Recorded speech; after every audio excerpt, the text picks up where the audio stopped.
Chers amis en Christ, bonjour. Alors aujourd'hui, un morceau tiré de la parole à Ecclésiaste, donc l'Ecclésiaste.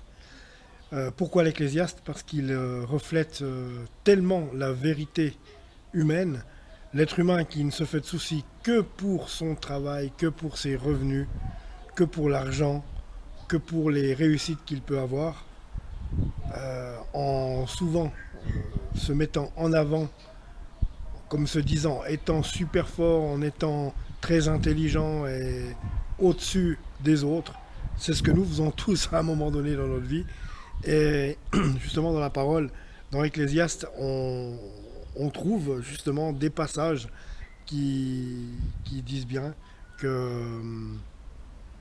tout est vanité, que tout ce que l'on fait ici sous le soleil, sur la terre, de toute façon, quoi que l'on fasse, que nous réussissions des grandes entreprises ou que nous gagnions beaucoup d'argent, eh bien tout cela ne servira simplement à rien puisque ce n'est pas ni nos diplômes, ni notre argent, ni notre statut social qui sauvera notre âme tout bonnement, puisque seule la foi en Jésus-Christ a cette vertu-là. Donc reconnaître le Seigneur Jésus comme Seigneur et Sauveur dans notre vie, et comme quoi aussi et surtout, il a donné son...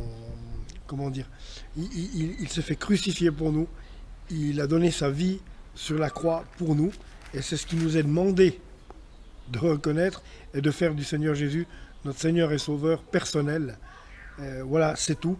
Et en tout cas pas se vanter, bah oui, même si ça fait plaisir d'avoir un diplôme, même si ça fait plaisir d'avoir gagné tant d'argent, eh bien, bien se dire que ce n'est pas une finalité, que ce n'est pas cela qui sauvera notre âme. Donc dans Ecclésiaste, le cycle de la vie. Parole de l'Ecclésiaste, fils de David, roi de Jérusalem. Vanité des vanités, dit l'Ecclésiaste. Vanité des vanités, tout est vanité.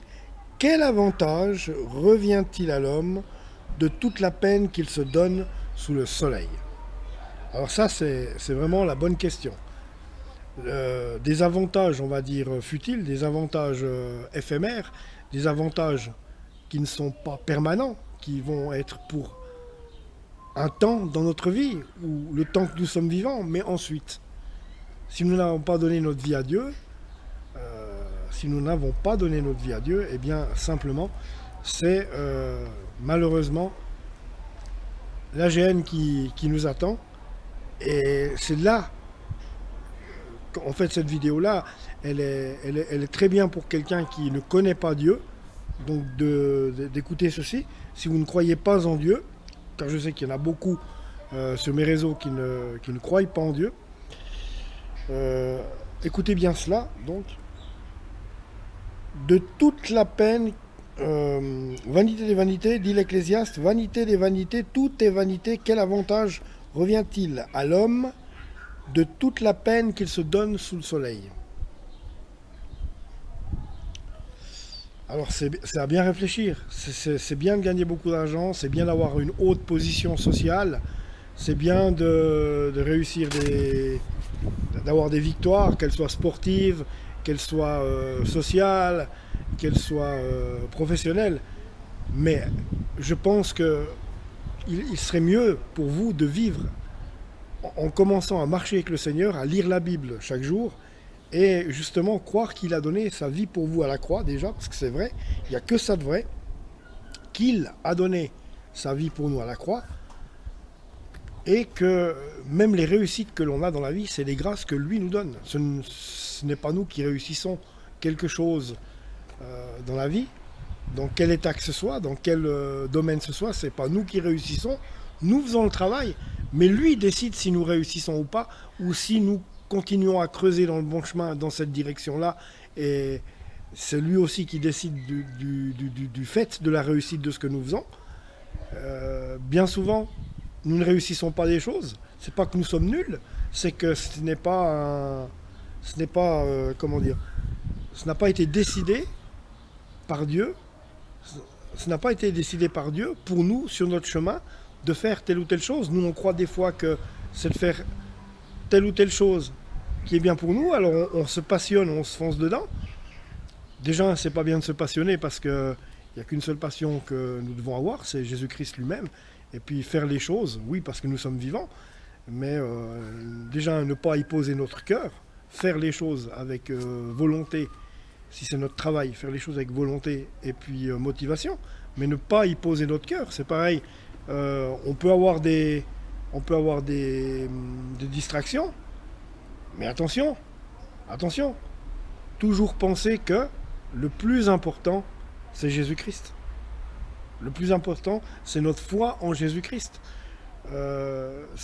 Tout fonctionne comme ça. Alors, autrement, dans l'Ecclésiaste, parce que j'ai souligné des passages à chaque fois. Donc, une génération s'en va et une autre vient, et la terre subsiste toujours. Le soleil se lève, le soleil se couche. Il soupire après le lieu d'où il se lève de nouveau. Le vent se dirige. Le midi tourne vers le nord, puis il tourne encore et reprend les mêmes circuits. Tous les fleuves vont à la même mer et la mer n'est point remplie. Il continue à aller vers les lieux où il se dirige. Toutes choses sont en travail au-delà de ce qu'on peut dire. L'œil ne se rassasie pas de voir et l'oreille ne se lasse pas d'entendre. Ce qui a été, ce qui sera et ce qui s'est fait, c'est ce qui se fera. Il n'y a rien de nouveau sous le soleil. C'est-à-dire que nous sommes, nous, vivants en ce moment. Avant nous, il y a eu 2000 ans d'existence de l'humanité, mais que, je veux dire, nos descendants n'ont rien fait de mieux que nous. Les mers, les fleuves, comme il est dit là tout de suite, coulent toujours dans la même direction. Le soleil se lève toujours du même côté et se couche toujours du même côté. Et le temps passe, le temps passe, le temps passe, mais sans oublier que nous arrivons dans les temps de la fin et qu'il serait bien de se poser la question maintenant. On le voit maintenant avec le coronavirus. Pour moi, le coronavirus, c'est un avertissement. C'est-à-dire que c'est Satan lui-même qui a propagé ce coronavirus. Mais le Seigneur l'a permis justement pour que l'humanité se réveille un peu et qu'elle voie et que nous voyons que ce n'est pas nous qui commandons, mais lui. Alors, s'il est une chose dont on dise « Voici ceci, ceci est nouveau », cette chose existait déjà dans les siècles qui nous ont précédés. Donc on n'a rien inventé. On ne se souvient pas de ce qui est ancien, et ce qui arrivera dans la suite ne laissera pas de souvenirs chez eux, chez ceux, j'ai la peine à peu à voir, et ne laissera pas de souvenirs chez ceux qui vivront plus tard. C'est-à-dire que nos ancêtres n'ont rien inventé, et nous, on n'a rien inventé non plus, et même si toutes les choses inventées qui sont existantes sont là, et alors, nous passerons. Si j'invente quelque chose, je vais passer. Non seulement j'emmènerai pas avec moi mon invention, mais en plus de ça, à quoi ça aura servi? À rien.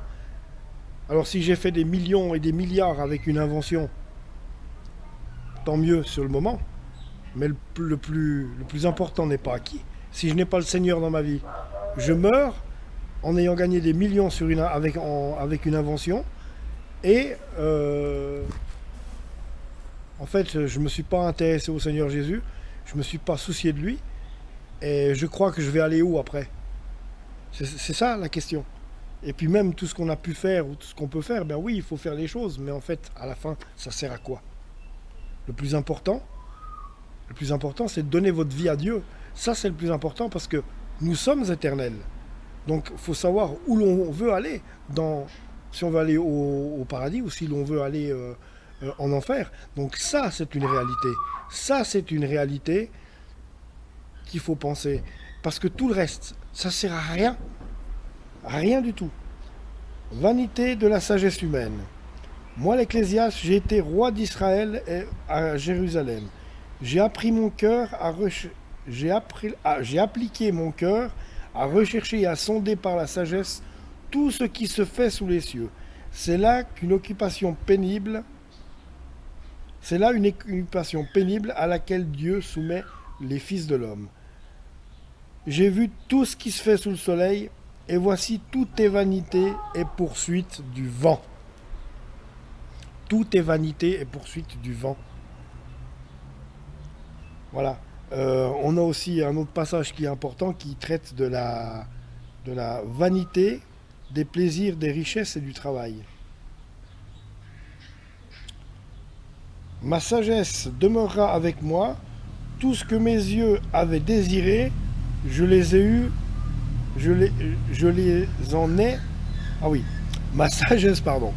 Ma sagesse demeure en moi, tout ce que mes yeux avaient désiré, je les en ai point privé. Donc on a point privé nos yeux. Ma sagesse demeure en moi, tout ce que mes yeux avaient désiré, je ne les en ai point privé.